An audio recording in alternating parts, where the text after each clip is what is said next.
इस कार्यक्रम के पुण्यार्चक हैं गुणायतन परिवार। गुणायतन परिवार द्वारा भोपाल में बड़ी सार्थक पहल की गई है, जिसमें बच्चों को संस्कार युक्त और गुणवत्तापूर्ण शिक्षा देने का मौका मिल रहा है। ये बच्चों की व्यवस्था की गई है, जिसमें 6वीं 7वीं के बच्चे इस साल लिए जाएंगे और 11वीं 12वीं और सीए फाउंडेशन के बच्चों को यहाँ रखा जाएगा। ये मेधावी छात्रों को प्रावीण्य के आधार पर उसे प्रविष्टि मिलेगी। पूरे देश भर से प्रविष्टियाँ आएगी। प्रत्येक कक्षा में मात्र 30-30 बच्चों का ही चयन होगा और चयनित बच्चे वे होंगे जो अपनी प्रतिभा के बल पर चुने जाएंगे और उनको एक प्रकार की स्कॉलरशिप दी जाएगी। ये छात्रवृत्ति के तहत पढ़ेंगे। गुणायतन के समाज कल्याण की दिशा में एक बहुत अच्छी पहल है और ये सार्थक पहल है। इसकी शुरुआत भोपाल से हो रही है। ये भोपाल वालों के लिए बहुत गौरव का विषय है। इसके लिए गुणायतन के साथ विद्यासागर इंस्टीट्यूट और सेज और एपीटी, इन तीनों को भी मैं बहुत बहुत आशीर्वाद देता हूँ।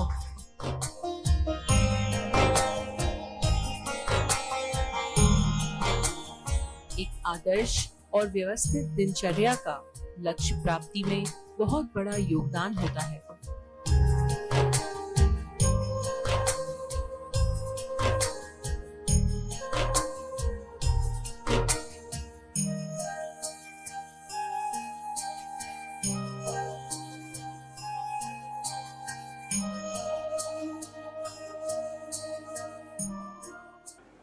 इडमो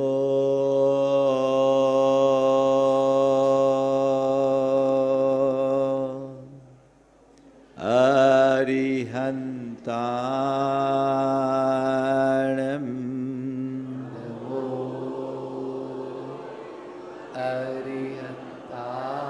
अरिहन्ताणम् इडमो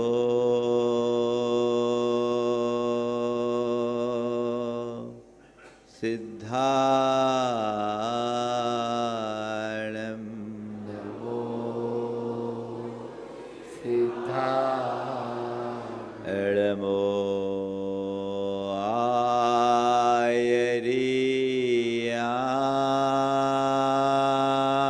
आयरियाणम् नमो आयरियाणम् इडमो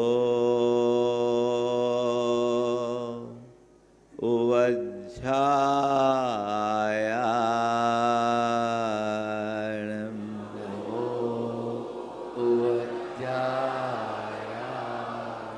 इडमो लोये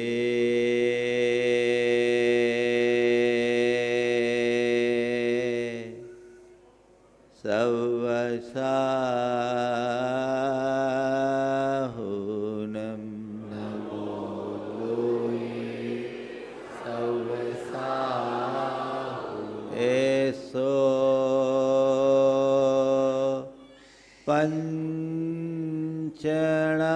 पंचणमोयारो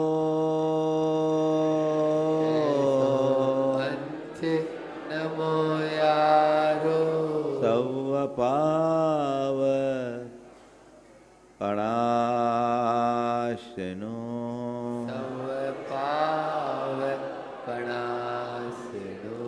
मंगलाळं च सव्येसिं मंगलानं च सवेसि पढ़मं होय मंगलम। परमं होय मंगलम्। जय बोलो देवादिदेव 1008 श्री भगवान महावीर स्वामी की, अहिंसा परमो धर्म की, परम पूज आचार्य गुरुवर श्री विद्यासागर जी महाराज की, परम पूज्य मुनि श्री 108 प्रमाण सागर जी महाराज की।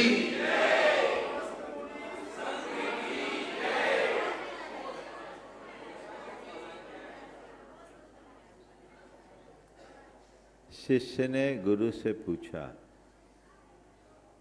गुरुदेव मोक्ष मार्ग की शुरुआत कहाँ से होती? गुरु ने उत्तर दिया, स्वयं के परिचय से।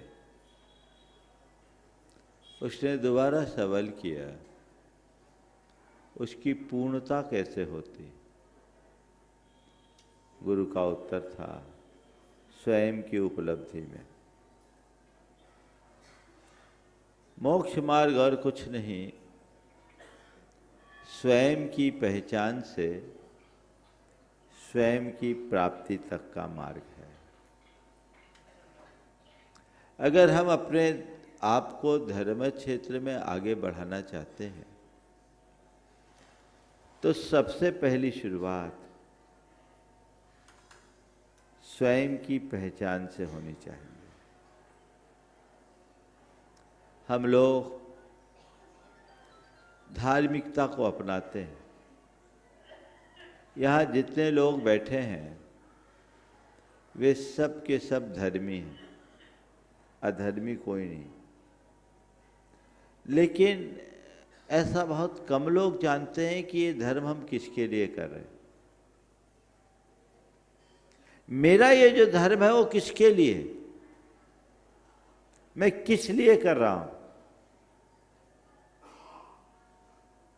और अगर मैं धर्म में स्थिर हूं तो मुझे कौन स्थिर करेगा।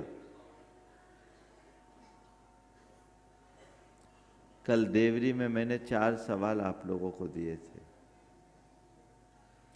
आज पुनः 4 सवाल दे रहा हूं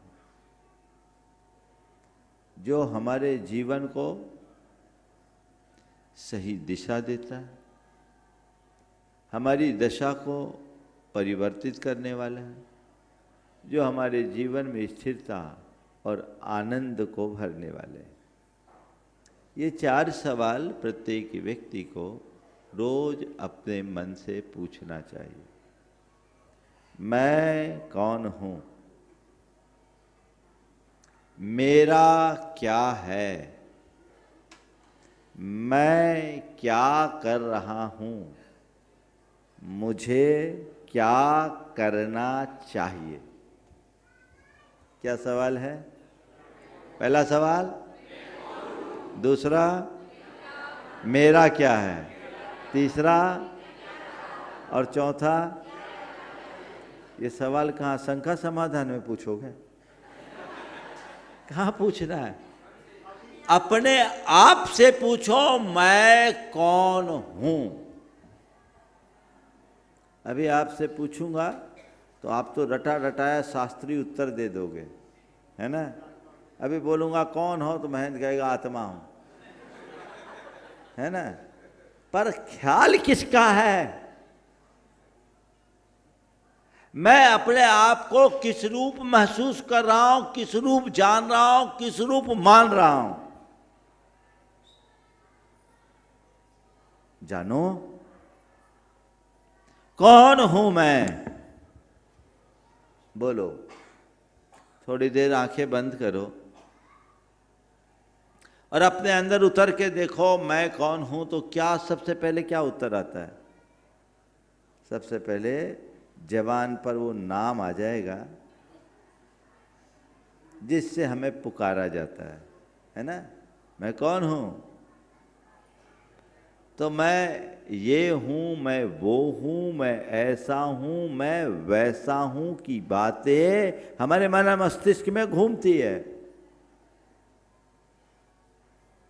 सच्चाई ये है कि मैं जो अपने आप को मानता हूं वो मैं नहीं हूं, और मैं अपने आप को जैसा महसूस करता हूं वैसा भी नहीं हूं। मैं जो हूं, जैसा हूं, उसका तो भान ही नहीं। मैंने अपनी एक काल्पनिक छवि बना रखी है और उसी काल्पनिक छवि को असली छवि मानकर पूरा जीवन उसे ही सजाने, संवारने और बचाने में लगा देता हूं, जबकि बचता नहीं है। हमारी दृष्टि हमारे नाम और रूप तक केंद्रित रहती है। मैं कौन हूं? नाम आ गया, मैं मुनि प्रमाण सागर हूं। मैं अपना ही ले लेता हूं, दूसरों का नाम लूंगा तो तुम लोग कहोगे महाराज, है ना, क्या हूं? प्रमाण सागर हूं। अच्छा, और क्या? अरे नहीं जानते, समाज में लब्ध प्रतिष्ठित साधु के रूप में स्थापित हूं। लाखों हजारों लाखों भक्त हैं। लोग अपने दिन की शुरुआत मुझे सुनकर करते हैं। मैं करोड़ों का भाग्य निर्माता हूं। ये सब क्या है? बोलो, ये क्या है? तू प्रमाण सागर कब से हो गया? तू अपने आप को जान कि आखिर तू है कौन। गुरु की कृपा से ये मुद्रा मिल गई। गुरु ने संबोधनार्थ एक नाम दे दिया। तू नाम को पकड़ करके बैठ गया तो यहीं रुलेगा। तूने जिसके लिए चोला धारण किया उसको ध्यान रख, तो तरेगा।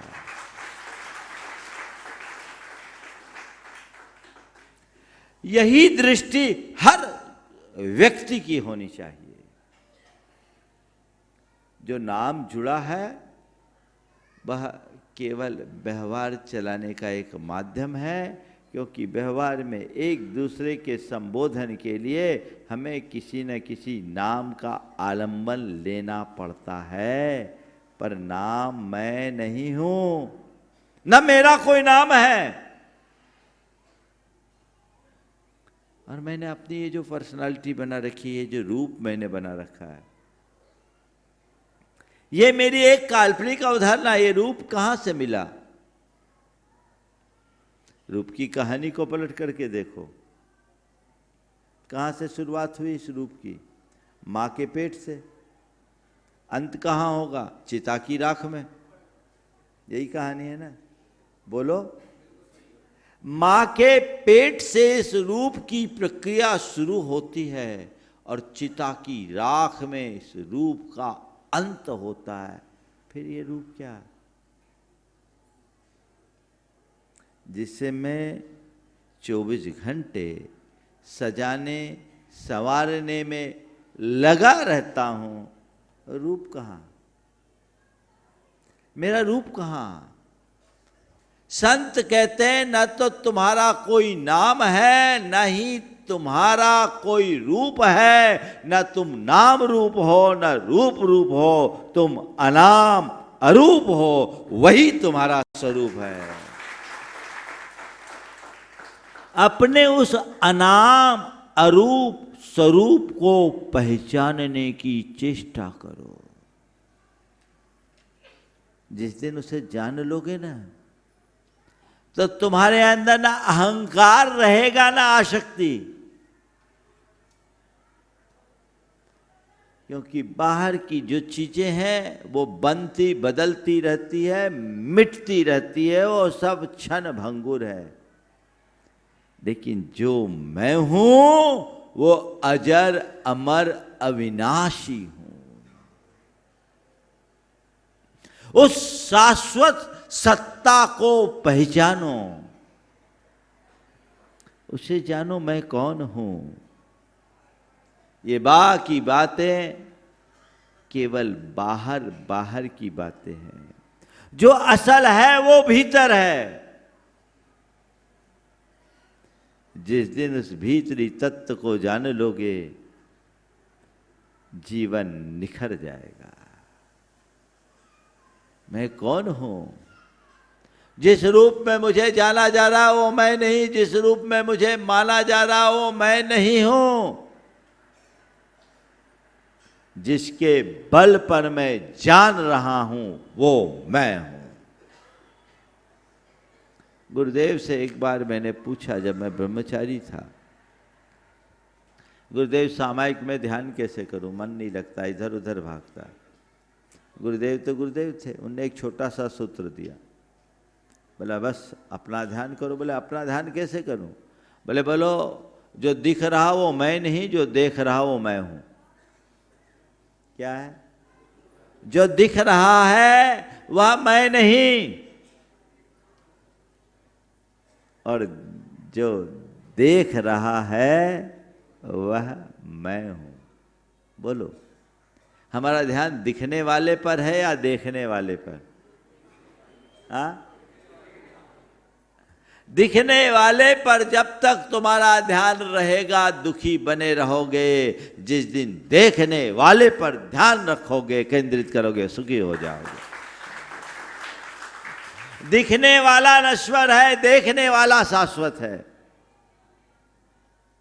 तो जो देखने वाला है उसे देखो, जो जाना जा रहा है उसे मत देखो, जो जान रहा है उसे पहचानो।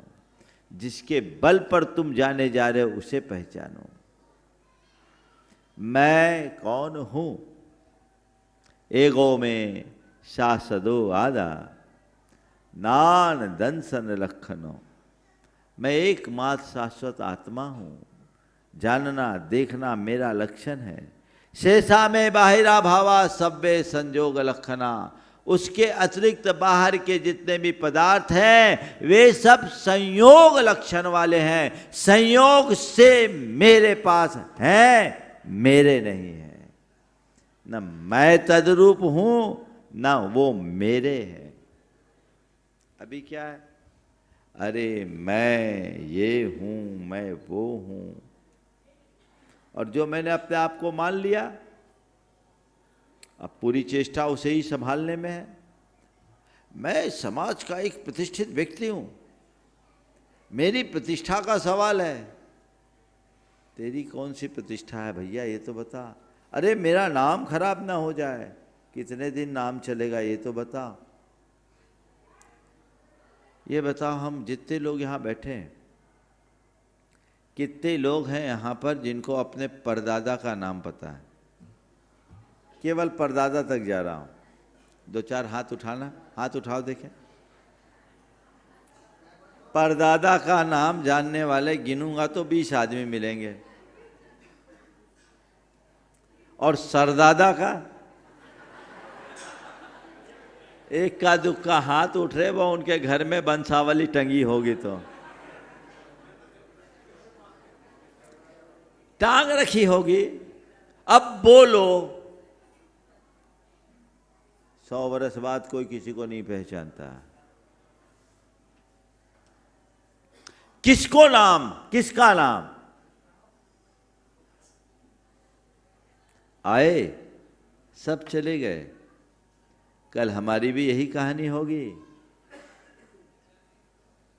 लेकिन अंदर का जो अहंकार है वो अज्ञान प्रेरित अहंकार है। मैं या हूं। मैं अपने आप को देह रूप मानता हूं,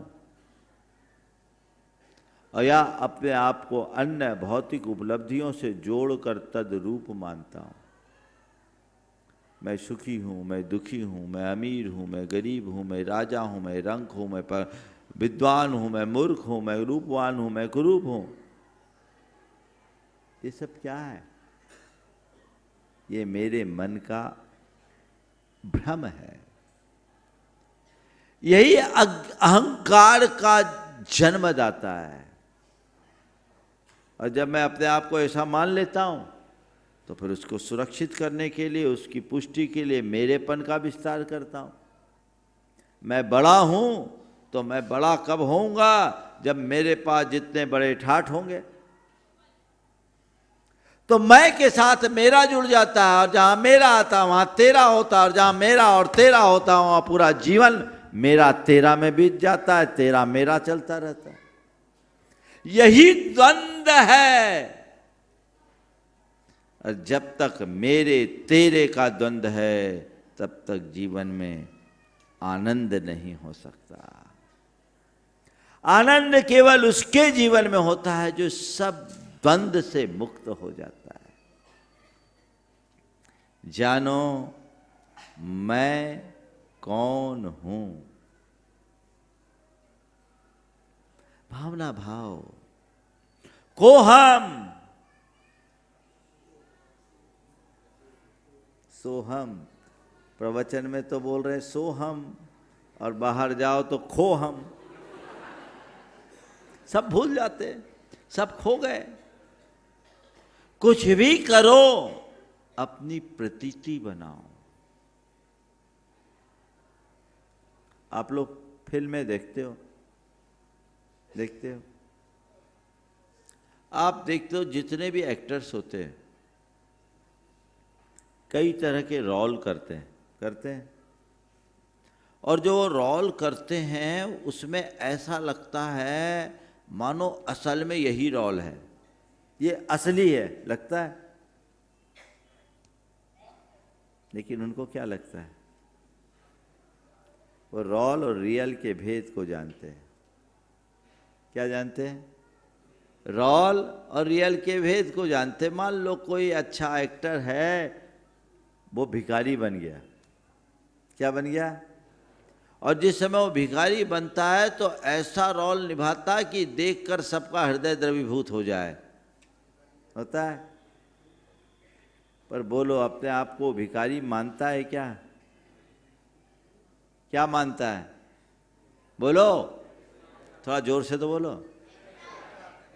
वो कहता है ये मेरा रोल है, रियल नहीं। भाइयों, मैं आप सबसे इतना ही कहना चाहता हूं, these are role not real. सब रोल है, रियल। अब रोल कोई रियल मान के बैठ जाओ तो क्या होगा? रोओगे, और क्या होगा? और रो ही रहे हो। रोल और रियल के भेद को समझना ही असली भेद विज्ञान है, इसी में स्वयं की पहचान है।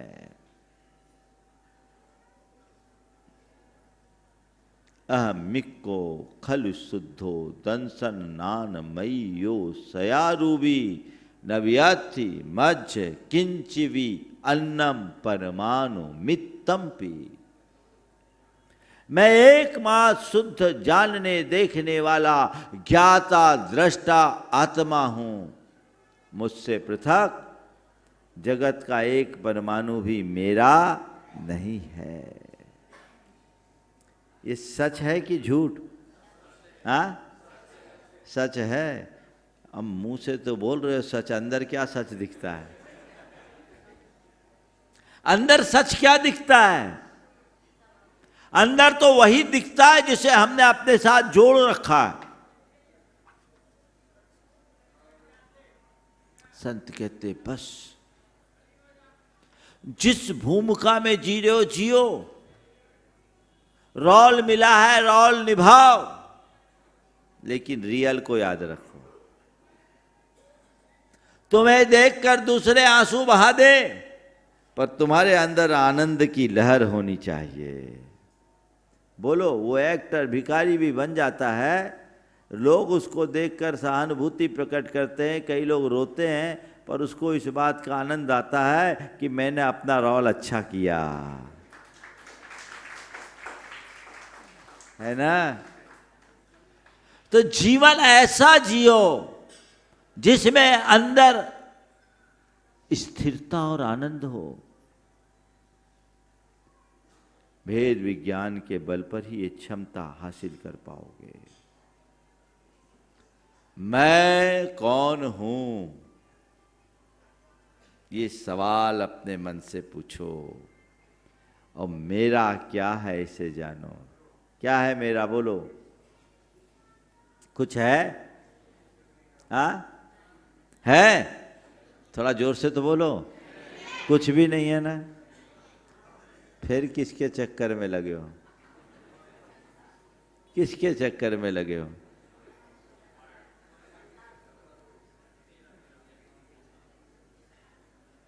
एक व्यक्ति ने अपना बड़ा मकान बनाया, बहुत सुंदर महल, मकान नहीं वो महल था। उसके एक साहित्यिक मित्र उनसे मिलने गए। उनने अपना मकान दिखाया, बड़े बाग, बड़े ठाट, सब कुछ दिखाने के बाद उसने पूछा, कैसा लगा मेरा घर? उसने सहज भाव से उत्तर दिया, बहुत अच्छा। पर तभी उसे लगा कि इसके इस उत्तर पर मकान हंस रहा है, मकान हंस रहा। उसने पूछा, क्यों भाई तुम क्यों हंसे? क्यों भाई तुम क्यों हंसे? बस तुम्हारे मित्र की बात सुनकर हंसी आ गई, तुम्हारे मित्र की बात सुनकर हंसी आ गई। बोले इसमें हंसने की क्या बात है? इसमें हंसने की क्या बात है? अजी इसमें हंसने के सिवाय और बात ही क्या है? मकान बोल रहा है। उसने पूछा इसमें हंसने की क्या बात है? उस मकान ने उत्तर दिया, अजी इसमें हंसने की सिवाय और बात ही क्या है? मतलब क्या? कहता है मेरा घर मेरा घर मेरा घर मेरा घर। तो फिर क्या? तो फिर क्या? यही इसका बाप कहा करता था और वही उसके बाप का बाप, यही इसका बाप कहा करता था और वही उसके बाप का बाप। दोनों न जाने कहाँ चले गए। दोनों की तस्वीरें जरूर मेरे दीवारे में टंगी है, दोनों न जाने कहाँ चले गए। दोनों की तस्वीरें जरूर मेरे दीवारों पर टंगी है, जिन्हें एक छोटे से छेद में रहने वाली नन्ही सी दीमक कुछ ही पलों में चट कर सकती है। मैंने देखा मकान अब भी हंस रहा है। सच्चाई है, मकान क्या, दुनिया की हर वस्तु मनुष्य की इस नादानी पर हंसती है, जिसे वो कहता है ये मेरी है, ये मेरी है। हंसती है चीजें, तेरा क्या है? तेरा ये शरीर है, तेरी ये संपत्ति है, तेरे ये संबंधी है, कुछ भी नहीं है। अगली सांस भी तुम्हारी नहीं है क्या? गारंटी ले सकते हो कि श्वास लौट करके आएगी? अगली श्वास पर भी जब तुम्हारा अधिकार नहीं है, तो फिर क्या मेरा मेरा की रटना रटते हो? कुछ भी नहीं है। चीजें मेरे पास हो सकती है पर मेरी नहीं हो सकती। संयोग है, सब्बे संजोग लक्षणा। सब कुछ संयोग लक्षण वाले हैं। संयोग से मेरे पास है, मेरे नहीं है। इस सच्चाई को समझने वाले व्यक्ति के हृदय में फिर किसी भी वस्तु से आसक्ति नहीं होती। देखो, आप लोग अपने घर में रहते हो और कभी होटलों में रहते हो सकता है किसी 5 सितारा होटल में भी रहने का मौका आया हो। आपके घर से 1000 गुना अच्छा इंटीरियर हो, फर्नीचर हो, बढ़िया हो, लेकिन ये बताओ, होटल और घर की मेंटालिटी एक सी होती है क्या? हाँ, घर टूटा सा भी हो तो अपना रहता है, और होटल, हाँ क्यों? ये होटल है, ये किराए का स्थान है, मेरा नहीं है। मेरा, थोड़ा जोर से तो बोलो, मेरा होटल मेरा नहीं है। घर भी तो होटल ही है भाई, वो तेरा कैसे हो गया? जिस दिन ये बात मन में बैठ जाएगी कि ये मेरा नहीं है, सारी आसक्ति मिट जाएगी। संत कहते हैं होटल ही क्या, आप लोग गीत गाते हो ना, जिंदगी एक किराए का घर है, इसे एक दिन बदलना पड़ेगा, मौत तुझको जब आवाज देगी, तुम्हें घर से निकलना पड़ेगा। जानते तो आप लोग सब हो, अगर बिठाल दूं ऊपर तो हो सकता हमसे भी अच्छा प्रवचन सुना दो, पर इसको अपने जीवन में आत्मसात कैसे करोगे? विचारनी केवल ये है, मैं कौन हूं, मेरा क्या है, इसे पहचानो।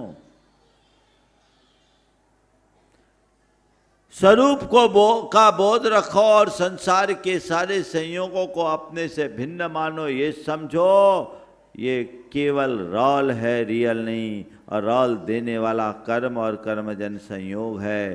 कर्म ही डायरेक्टर है संसार के रंगमंच का।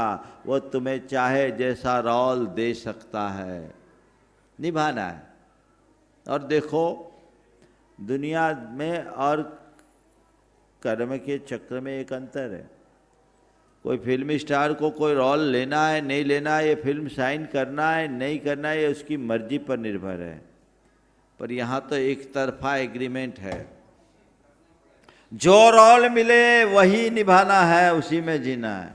और एक कंडीशन और है, रोल को ठीक तरीके से रोल की तरह जी लिया तो तुम्हारा अगला रोल अच्छा होगा, और रोल बिगाड़ दिया तो उससे और बुरा रोल मिलेगा,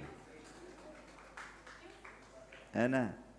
सहज भाव से जिए, साक्षी भाव से जिए तो ये संसार के चक्र मिट जाएगा। राग द्वेष से भरोगे तो ये चक्र चलता ही रह जाएगा। इसका अंत करने का एकमात्र रास्ता ये है। मैं क्या कर रहा हूं, क्या कर रहा हूं? बोलो भाई, आपसे पूछूं क्या करते हो? कोई कहेगा महाराज पढ़ रहा हूं, कोई कहेगा धंधा कर रहा हूं, कोई कहता है जॉब कर रहे हैं, कोई कहेगा खेती बाड़ी कर रहे हैं। यही कहोगे ना, और क्या कहोगे? सब गोरख धंधे में उलझे हैं। इस सभा में कोई ऐसा व्यक्ति है जो मैं पूछूं क्या कर रहे हो तो कहेगा मैं आत्म साधना कर रहा हूं? हकीकत यह है कि किसी साधक से भी पूछो ना तो ये नहीं बोलेगा आत्म साधना कर रहा हूं। वो कहेगा किताब लिख रहा हूं, वो कहेगा माला फेर रहा हूं, वो कहेगा स्वाध्याय कर रहा हूं, इस ग्रंथ को पढ़ रहा हूं, उस ग्रंथ को पढ़ रहा हूं। आत्मा में डूब रहा हूं, साधना कर रहा हूं, कुछ नहीं। वजह केवल एक है, हमारी दृष्टि बाहर बाहर तक केंद्रित रहती है, भीतर की पहचान ही नहीं। जो मैं कर रहा हूं वह कोरा गोरख धंधा है, और ये पहली बार नहीं, अनादि से ही करता आया हूं। आचार्य कुंद कुंद कहते, सुध परिचिदान भूदा सवस्वी काम भोग बंध कहा, ए अतसुवलंभो नौरिन सुध हो बिहतस। तुम्हारे द्वारा काम भोग और बंध की कथाएं जन्म जन्मांतरों में सुनी गई, परिचय में आया, अनुभव में आया। काश तुम अपनी आत्मा के बारे में सुने होते, काश तुम अपनी आत्मा का परिचय पाए होते, काश तुम अपनी आत्मा का अनुभव किए होते, तो जीवन की दिशा बदल जाती। संत कहते हैं सुनना है तो उसे सुनो जो अब तक अनसुना रहा, और जिसके सुन लेने के बाद फिर कुछ और सुनना बाकी न रहे। परिचय पाना चाहते हो तो उसका पाओ जो अब तक अपरिचित रहा, जिसके परिचय के बाद फिर और किसी परिचय की जरूरत ना हो। और अनुभव करना चाहते हो तो उसका करो जो अब तक अनुभूत रहा, और जिसकी अनुभूति के आगे और कोई अनुभूति बाकी न रहे, उसे करने की कोशिश करो। ये जो चीजें हम अब तक अपनाते आ रहे हैं, यही तो चल रहा है अनादि से। एक चक्र आहार निद्रा भय मैथुन का चलता आ रहा है, उसे बदलना है, उसका क्रम तोड़ना है, तब कहीं जाकर जीवन की धारा परिवर्तित हो सकेगी और हम अपने जीवन में कुछ अच्छा घटित कर पाएंगे। हम तो जो कुछ कर रहे हैं, नया क्या है बोलो? है कुछ नया? शिक्षक ने छात्रों को कुत्ते पर लेख लिख कर आने को कहा। सब लेख लिख के ले गए। एक लड़के के लेख को देखकर शिक्षक को बड़ा आश्चर्य हुआ। लेख तो तुमने बहुत बढ़िया लिखा, लेख तो तुमने बहुत बढ़िया लिखा, लेकिन ठीक ऐसा ही लेख पिछले बरस तुम्हारा बड़ा भाई लिख कर लाया था। लेख तो तुमने बहुत अच्छा लिखा, लेकिन ठीक ऐसा ही लेख पिछले बरस तुम्हारा बड़ा भाई लिख कर लाया था। उस लेख और इस लेख में कोई अंतर नहीं है। मामला क्या है? उस लेख और इस लेख में कोई अंतर नहीं है। मामला क्या है? उसने कहा सर कुत्ता वही है तो लेख दूसरा कहाँ से आएगा? है ना? सब एक ही कुत्ते पर लेख लिख कर आ रहे हो। वो 4 संज्ञाओं का कुत्ता हार भय मैथुन परिग्रह, यही है ना? चतुसंज्ञा जोरातुरा एक टाइटल दिया है। हम क्या कर रहे हैं? यही कर रहे हैं, गोरख धंधा, इसके अलावा कुछ नहीं, दुनियादारी, इसके अलावा और कुछ नहीं। करना क्या चाहिए? बोलो, क्या कर रहे हो तो पता है, क्या करना चाहिए? बोलो, हाँ थोड़ा जोर से तो बोलो, क्या करना चाहिए? आत्म साधना करना चाहिए। पता तो है। कब करोगे? बोले महाराज करेंगे। कब करोगे? बोले करेंगे। हमने कहा कब? बोले अभी इतनी क्या जल्दी है, मरने के बाद। मरने के बाद करोगे? बोलो, गुरुदेव कहा करते थे मरना है तो मर जा, पर जीते जी कुछ कर जा, वरना कर जा तो मत कर जा। इस कार्यक्रम के पुण्यार्जक गुणायतन परिवार। गुणायतन परिवार द्वारा भोपाल में बड़ी सार्थक पहल की गई है, जिसमें बच्चों को संस्कार युक्त और गुणवत्तापूर्ण शिक्षा देने का मौका मिल रहा है। ये बच्चों की व्यवस्था की गई है, जिसमें 6वीं 7वीं के बच्चे इस साल लिए जाएंगे और 11वीं 12वीं और सीए फाउंडेशन के बच्चों को यहाँ रखा जाएगा। ये मेधावी छात्रों को प्रावीण्य के आधार पर उसे प्रविष्टि मिलेगी। पूरे देश भर से प्रविष्टि आएगी। प्रत्येक कक्षा में मात्र 30-30 बच्चों का ही चयन होगा और चयनित बच्चे वे होंगे जो अपनी प्रतिभा के बल पर चुने जाएंगे और उनको एक प्रकार की स्कॉलरशिप दी जाएगी। ये छात्रवृत्ति के तहत पढ़ेंगे। गुणायतन के समाज कल्याण की दिशा में एक बहुत अच्छी पहल है और ये सार्थक पहल है। इसकी शुरुआत भोपाल से हो रही है। ये भोपाल वालों के लिए बहुत गौरव का विषय है।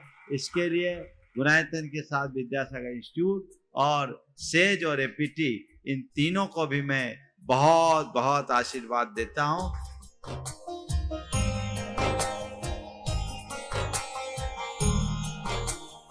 एक आदर्श और व्यवस्थित दिनचर्या का लक्ष्य प्राप्ति में बहुत बड़ा योगदान होता है।